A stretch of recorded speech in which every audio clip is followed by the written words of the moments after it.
بسم الله الرحمن الرحيم. يا أيها الذين آمنوا أوفوا بالعقود يحلت لكم بهيمة الأنعام إلا ما يتلى عليكم غير محل الصيد وأنتم حرم إن الله يحكم ما يريد. يا أيها الذين آمنوا لا تحلوا شعائر الله ولا الشهر الحرام ولا الهدي ولا القلائد ولا آمين البيت الحرام يبتغون فضلا من ربهم ورضوانا وإذا حللتم فاصطادوا ولا يجرمنكم شنآن قوم أن صدوكم عن المسجد الحرام أن تعتدوا وتعاونوا على البر والتقوى ولا تعاونوا على الإثم والعدوان واتقوا الله إن الله شديد العقاب. حرمت عليكم الميتة والدم ولحم الخنزير وما أهل لغير الله به والمنخنقة والموقوذة والمتردية والنطيحة وما أكل السبع إلا ما ذكيتم وما ذبح على النصب وأن تستقسموا بالأزلام ذلكم فسق. اليوم يئس الذين كفروا من دينكم فلا تخشوهم واخشون. اليوم أكملت لكم دينكم وأتممت عليكم نعمتي ورضيت لكم الإسلام دينا فمن اضطر في مخمصة غير متجانف لإثم فإن الله غفور رحيم. يسألونك ماذا أحل لهم قل أحل لكم الطيبات وما علمتم من الجوارح مكلبين تعلمونهن مما علمكم الله فكلوا مما أمسكن عليكم واذكروا اسم الله عليه واتقوا الله إن الله سريع الحساب. اليوم أحل لكم الطيبات وطعام الذين أوتوا الكتاب حل لكم وطعامكم حل لهم والمحصنات من المؤمنات والمحصنات من الذين أوتوا الكتاب من قبلكم إذا آتيتموهن أجورهن محسنين غير مسافحين ولا متخذي أخدان ومن يكفر بالإيمان فقد حبط عمله وهو في الآخرة من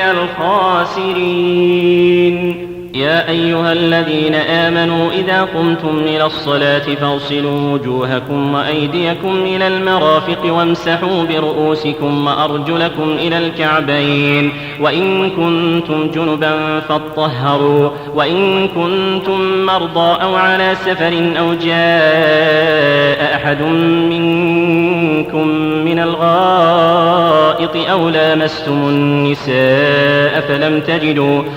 فلم تجدوا ماء فتيمموا صعيدا طيبا فامسحوا بوجوهكم وأيديكم منه ما يريد الله ليجعل عليكم من حرج ولكن يريد ليطهركم وليتم نعمته عليكم لعلكم تشكرون. واذكروا نعمة الله عليكم وميثاقه الذي واثقكم به إذ قلتم سمعنا وأطعنا واتقوا الله إن الله عليم بذات الصدور. يا أيها الذين آمنوا كونوا قوامين لله شهداء بالقسط ولا يجرمنكم شنآن قوم على ألا تعدلوا اعدلوا هو أقرب للتقوى واتقوا الله إن الله خبير بما تعملون. وعد الله الذين آمنوا وعملوا الصالحات لهم مغفرة وأجر عظيم والذين كفروا وكذبوا بآياتنا أولئك أصحاب الجحيم. يا أيها الذين آمنوا اذكروا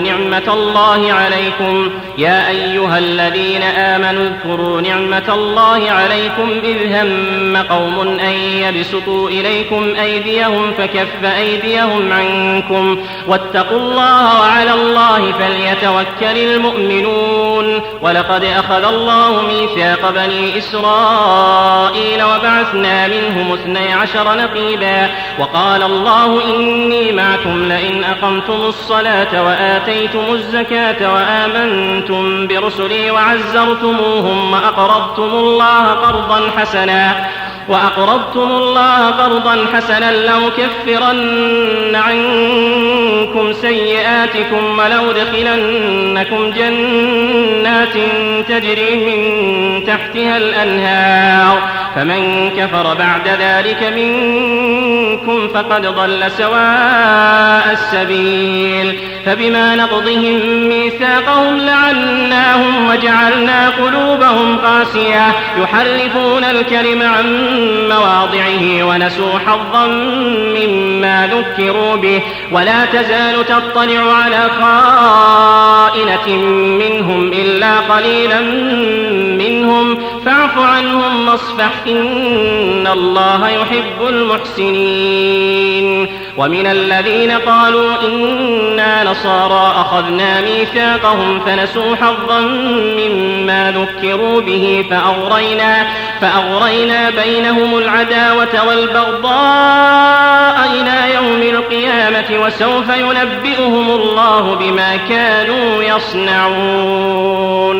يا أهل الكتاب قد جاءكم رسولنا يبين لكم كثيرا مما كنتم تخفون من الكتاب ويعفو عن كثير قد جاءكم من الله نور وكتاب مبين يهدي به الله من اتبع رضوانه سبل السلام ويخرجهم من الظلمات إلى النور بإذنه ويهديهم إلى صراط مستقيم لقد كفر الذين قالوا إن الله هو المسيح ابن مريم قل فمن يملك من الله شيئا إن أراد أن يهلك المسيح ابن مريم وأمه ومن في الأرض جميعا ولله ملك السماوات والأرض وما بينهما يخلق ما يشاء والله على كل شيء قدير وقالت اليهود والنصارى نحن أبناء الله وأحباؤه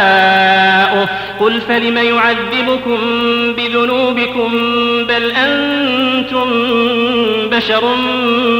ممن خلق يغفر لمن يشاء ويعذب من يشاء ولله ملك السماوات والأرض وما بينهما وإليه المصير يا أهل الكتاب قد جاءكم رسولنا يبين لكم على فترة من الرسل أن تقولوا ما جاءنا من بشير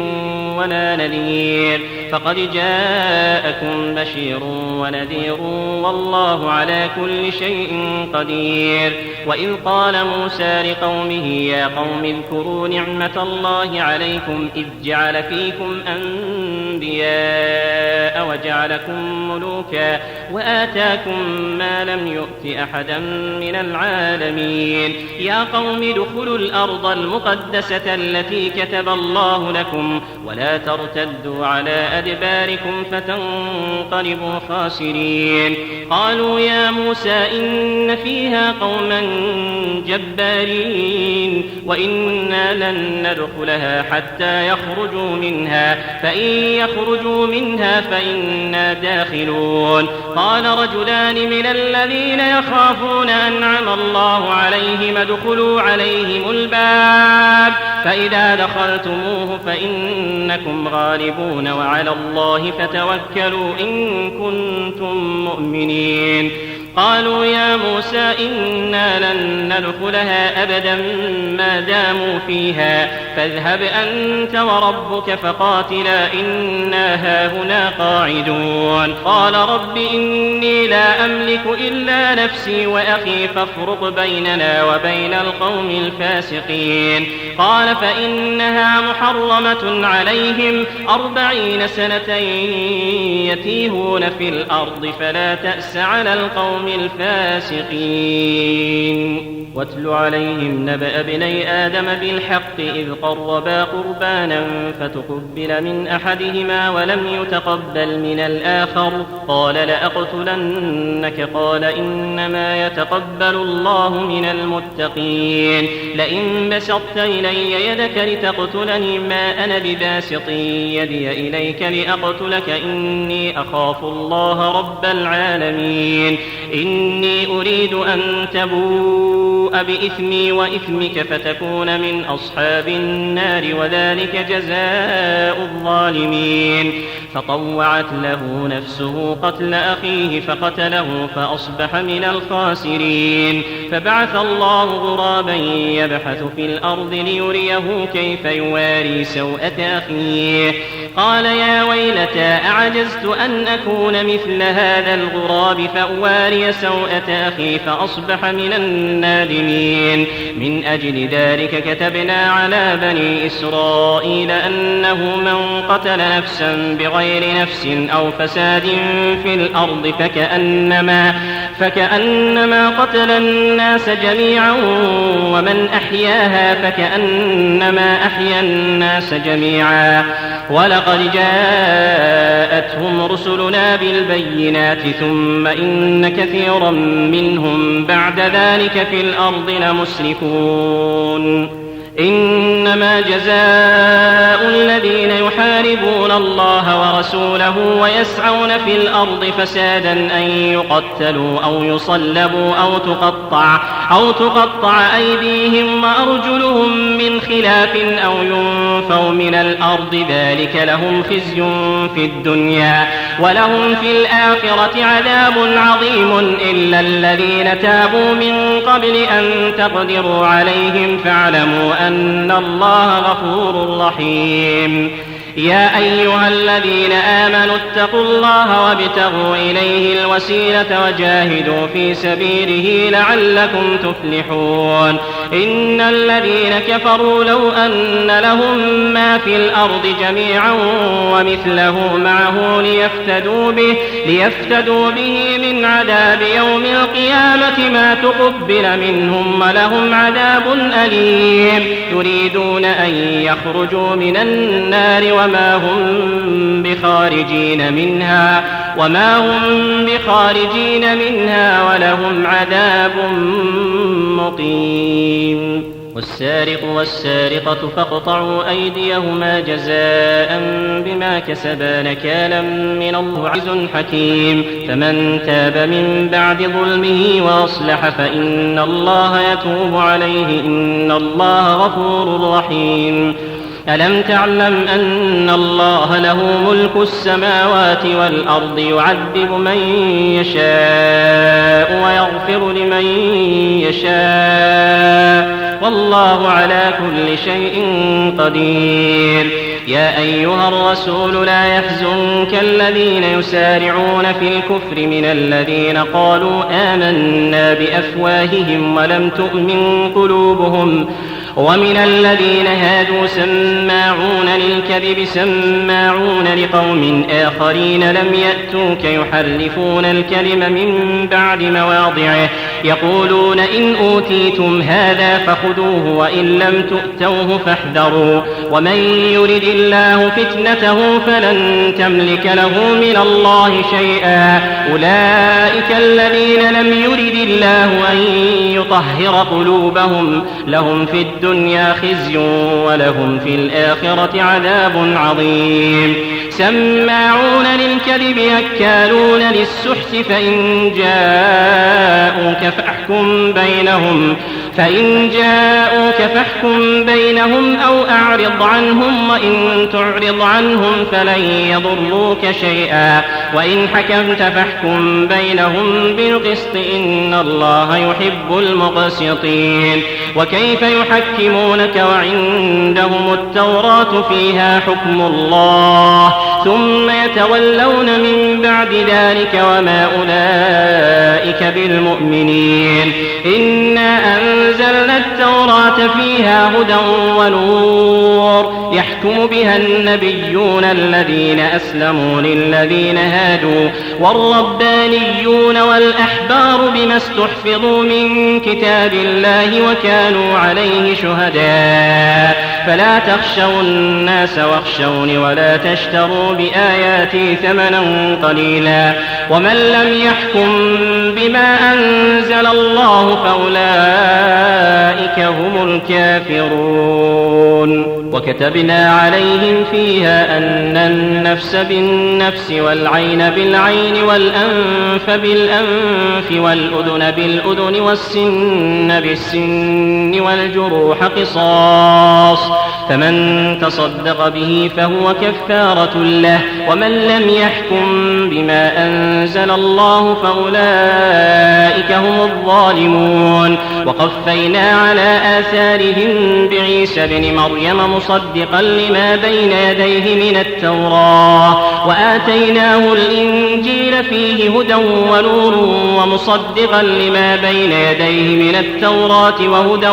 وموعظة للمتقين. وليحكم أهل الإنجيل بما أنزل الله فيه ومن لم يحكم بما أنزل الله فأولئك هم الفاسقون. وأنزلنا إليك الكتاب بالحق مصدقا لما بين يديه من الكتاب ومهيمنا عليه فاحكم بينهم بما أنزل الله ولا تتبع أهواءهم عما جاءك من الحق لكل جعلنا منكم شرعة ومنهاجا ولو شاء الله لجعلكم أمة واحدة ولكن ليبلوكم فيما آتاكم فاستبقوا الخيرات إلى الله مرجعكم جميعا فينبئكم بما كنتم فيه تختلفون. وأن احكم بينهم بما أنزل الله ولا تتبع أهواءهم واحذرهم أن يفتنوك عن بعض ما أنزل الله إليك فإن تولوا فاعلم أنما يريد الله أن يصيبهم ببعض ذنوبهم وإن كثيرا من الناس لفاسقون. أفحكم الجاهلية يبغون ومن أحسن من الله حكما لقوم يوقنون. يا أيها الذين آمنوا لا تتخذوا اليهود والنصارى أولياء بعضهم أولياء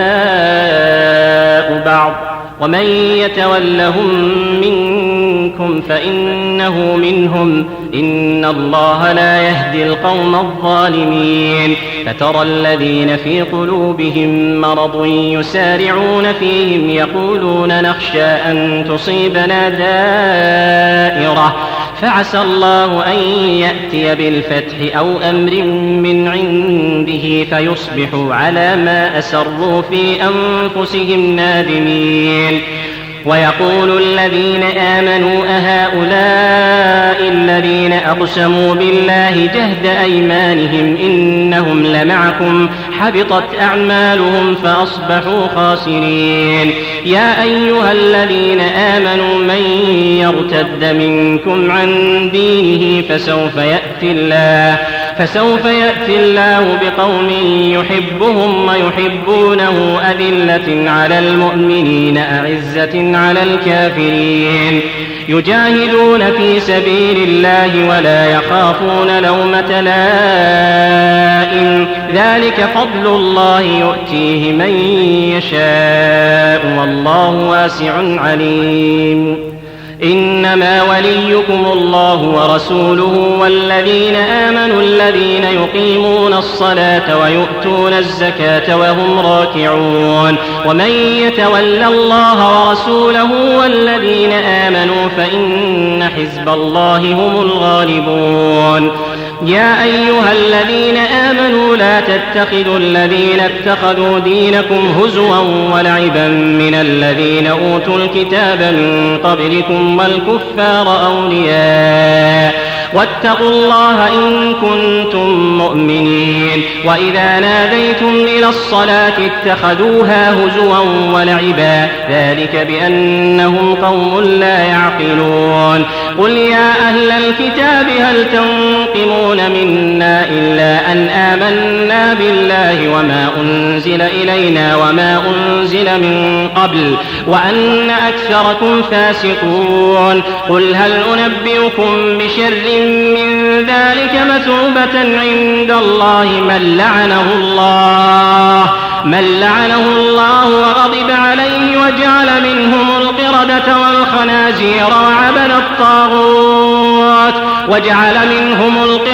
والخنازير وعبد الطاغوت أولئك شر مكانا وأضل عن سواء السبيل. وإذا جاءوكم قالوا آمنا وقد دخلوا بالكفر وهم قد خرجوا به والله أعلم بما كانوا يكتمون. وترى كثيرا منهم يسارعون في الإثم والعدوان وأكلهم السحت لبئس ما كانوا يعملون. لولا ينهاهم الربانيون والأحبار عن قولهم الإثم وأكلهم السحت لبئس ما كانوا يصنعون. وقالت اليهود يد الله مغلولة غلت أيديهم ولعنوا بما قالوا بل يداه مبسوطتان ينفق كيف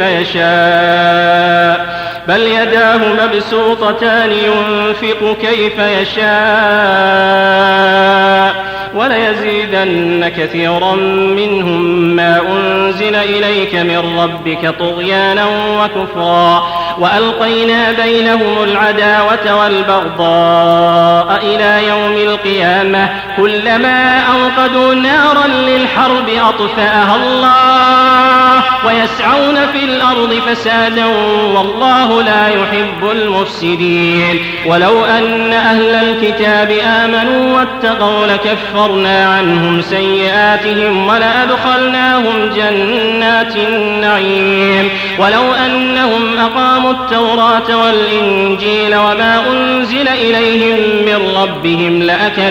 لأكلوا من فوقهم ومن تحت أرجلهم منهم أمة مقتصدة وكثير منهم ساء ما يعملون. يا أيها الرسول بلغ ما أنزل إليك من ربك وإن لم تفعل فما بلغت رسالته والله يعصمك من الناس إن الله لا يهدي القوم الكافرين. قل يا أهل الكتاب لستم على شيء حتى تقيموا التوراة والإنجيل وما أنزل إليكم من ربكم وليزيدن كثيرا منهم ما أنزل إليك من ربك طغيانا وكفرا فلا تأس على القوم الكافرين. إن الذين آمنوا والذين هادوا والصابئون والنصارى من آمن بالله واليوم الآخر وعمل صالحا فلا خوف عليهم ولا هم يحزنون. لقد أخذنا ميثاق بني إسرائيل وأرسلنا إليهم رسلا كلما جاءهم رسول بما لا تهوى أنفسهم فريقا كذبوا وفريقا يقتلون. وحسبوا ألا تكون فتنة فعموا وصموا ثم تاب الله عليهم ثم عموا وصموا كثير منهم والله بصير بما يعملون. لقد كفر الذين قالوا إن الله هو المسيح ابن مريم وقال المسيح يا بني إسرائيل اعبدوا الله ربي وربكم إنه من يشرك بالله فقد حرم الله عليه الجنة ومأواه النار وما للظالمين من أنصار. لقد كفر الذين قالوا إن الله ثالث ثلاثة وما من إله إلا إله واحد وإن لم ينتهوا عما يقولون ليمسن الذين كفروا منهم عذاب أليم أفلا يتوبون إلى الله ويستغفرونه والله غفور رحيم ما المسيح ابن مريم إلا رسول قد خلت من قبله الرسل وأمه صديقة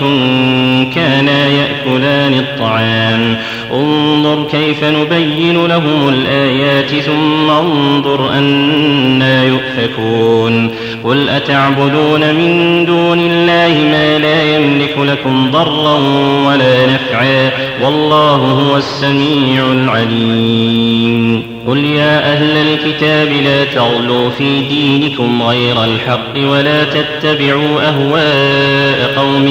قد ضلوا من قبل وأضلوا كثيرا وضلوا عن سواء السبيل لعن الذين كفروا من بني إسرائيل على لسان داود وعيسى بن مريم ذلك بما عصوا وكانوا يعتدون كانوا لا يتناهون عن منكر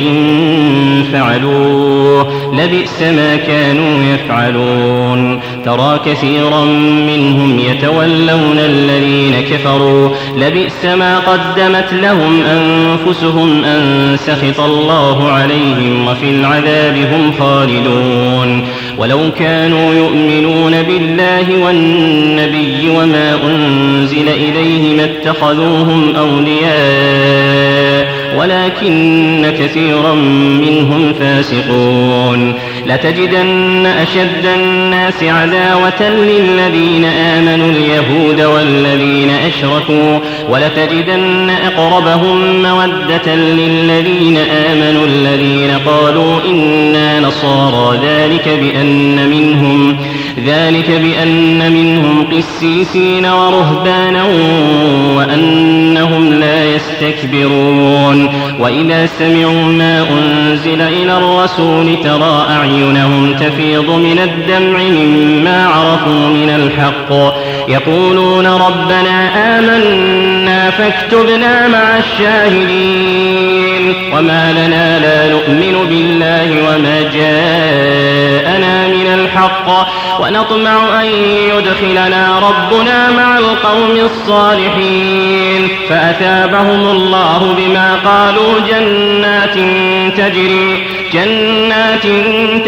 من تحتها الأنهار خالدين فيها وذلك جزاء المحسنين والذين كفروا وكذبوا بآياتنا أولئك أصحاب الجحيم يا أيها الذين آمنوا لا تحرموا طيبات ما أحل الله لكم ولا تعتدوا إن الله لا يحب المعتدين وكلوا مما رزقكم الله حلالا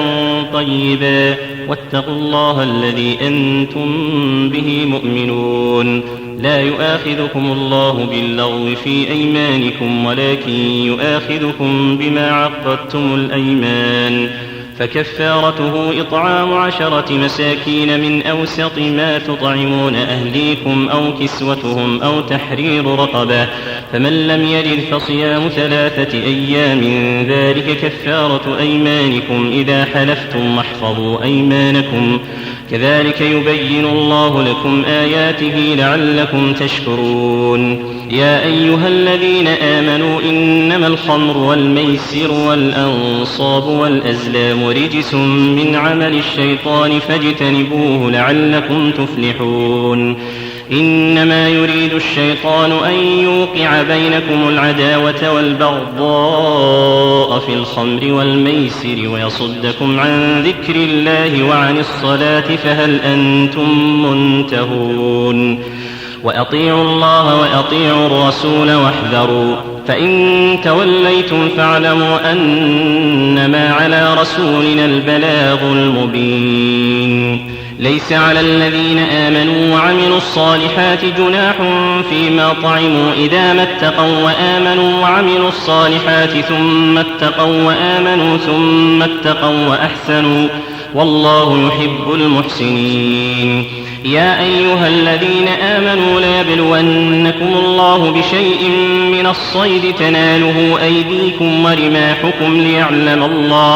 ليعلم الله من يخافه بالغيب، فمن اعتدى بعد ذلك فله عذاب أليم. يا أيها الذين آمنوا لا تقتلوا الصيد وأنتم حرم، ومن قتله منكم متعمدا فجزاء مثل ما قتل من النعم يحكم به ذوى عدل منكم هديا بالغ الكعبة أو كفارة طعام مساكين أو عدل ذلك صياما ليذوق وبال أمره، عفى الله عما سلف، ومن عاد فينتقم الله منه، والله عزيز ذو انتقام. أحل لكم صيد البحر وطعامه متاعا لكم وللسيارة، وحرم عليكم صيد البر ما دمتم حرما، واتقوا الله الذي إليه تحشرون. جعل الله الكعبة البيت الحرام قياما للناس والشهر الحرام والهدي والقلائد، ذلك لتعلموا أن الله يعلم ما في السماوات وما في الأرض وأن الله بكل شيء عليم. اعلموا أن الله شديد العقاب وأن الله غفور رحيم. ما على الرسول إلا البلاغ، والله يعلم ما تبدون وما تكتمون. قل لا يستوي الخبيث والطيب ولو أعجبك كثرة الخبيث، فاتقوا الله يا أولي الألباب لعلكم تفلحون. يا أيها الذين آمنوا لا تسألوا عن أشياء إن تبد لكم تسؤكم، وإن تسألوا عنها حين ينزل القرآن تبد لكم عفى الله عنها، والله غفور حليم. قد سألها قوم من قبلكم ثم أصبحوا بها كافرين. ما جعل الله من بحيرة ولا سائبة ولا وصيلة ولا حام، ولكن الذين كفروا يفترون على الله الكذب وأكثرهم لا يعقلون. وإذا قيل لهم تعالوا إلى ما أنزل الله وإلى الرسول قالوا حسبنا ما وجدنا عليه آباءنا، أولو كان آباؤهم لا يعلمون شيئا ولا يهتدون. يا أيها الذين آمنوا عليكم أنفسكم لا يضركم من ضل إذا اهتديتم، إلى الله مرجعكم جميعا فينبئكم بما كنتم تعملون. يا أيها الذين آمنوا شهادة بينكم إذا حضر أحدكم الموت حين الوصية 2 ذوى عدل منكم أو آخران من غيركم إن أنتم ضربتم في الأرض فأصابتكم مصيبة الموت تحبسونهما من بعد الصلاة فيقسمان بالله إن ارتبتم لا نشتري به ثمنا ولو كان ذا قربى ولا نكتم شهادة الله إنا إذا لمن الآثمين. فإن عثر على أنهما استحقا إثما فآخران يقومان مقامهما من الذين استحق عليهم الأوليان فيقسمان بالله لشهادتنا أحق من شهادتهما وما اعتدينا إنا إذا لمن الظالمين. ذلك أدنى أن يأتوا بالشهادة على وجهها أو يخافوا أن ترد أيمان بعد أيمانهم واتقوا الله واسمعوا والله لا يهدي القوم الفاسقين. يوم يجمع الله الرسل فيقول ماذا أجبتم قالوا لا علم لنا إنك أنت علام الغيوب إذ قال الله يا عيسى ابن مريم اذكر نعمتي عليك وعلى والدتك إذ أيدتك بروح القدس تكلم الناس في المهد وكهلا وإذ علمتك الكتاب والحكمة والتوراة والإنجيل وإذ تخلق من الطين كهيئة الطير بإذني فتنفخ فيها فتكون طيرا بإذني وتبرئ الأكمه والأبرص بإذني وإذ تخرج الموتى بإذني وإذ كففت بني إسرائيل عنك إذ جئتهم بالبينات فقال الذين كفروا منهم إن هذا إلا سحر مبين وإذ أوحيت إلى الحواريين أن آمنوا بي وبرسولي قالوا آمنا واشهد بأننا مسلمون إذ قال الحواريون يا عيسى ابن مريم هل يستطيع ربك أن ينزل علينا مائدة من السماء قال اتقوا الله إن كنتم مؤمنين قالوا نريد أن نأكل منها وتطمئن قلوبنا ونعلم أن قد صدقتنا ونكون عليها من الشاهدين قال عيسى ابن مريم اللهم ربنا أنزل علينا مائدة من السماء تكون لنا عيدا لأولنا وآخرنا وآية منك وارزقنا وأنت خير الرازقين قال الله إني منزلها عليكم فمن يكفر بعد منكم فإني أعذبه عذابا لا أعذبه أحدا من العالمين وإذ قال الله يا عيسى ابن مريم أأنت قلت للناس اتخذوني وأمي إلهين من دون الله قال سبحانك ما يكون لي أن أقول ما ليس لي بحق إن كنت قلته فقد علمته تعلم ما في نفسي ولا أعلم ما في نفسك إنك أنت علام الغيوب ما قلت لهم إلا ما أمرتني به أن اعبدوا الله ربي وربكم وكنت عليهم شهيدا ما دمت فيهم فلما توفيتني كنت أنت الرقيب عليهم وأنت على كل شيء شهيد إن تعذبهم فإنهم عبادك وإن تغفر لهم فإنك أنت العزيز الحكيم ما قلت لهم إلا ما أمرتني به أن اعبدوا الله ربي وربكم وكنت عليهم شهيدا ما دمت فيهم فلما توفيتني كنت أنت الرقيب عليهم وأنت على كل شيء شهيد إن تعذبهم فإنهم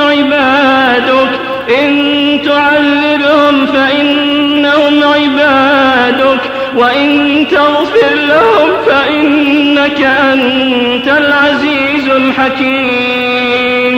قال الله هذا يوم ينفع الصادقين صدقهم لهم جنات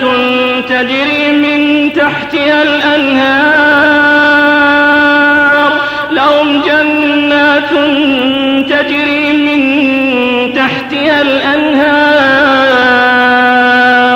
قال الله هذا يوم ينفع الصادقين صدقهم لهم جنات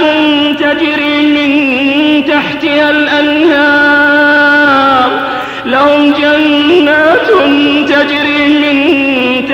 الأنهار خالدين فيها أبدا رضي الله عنهم ورضوا عنه ذلك الفوز العظيم لله ملك السماوات والأرض وما فيهن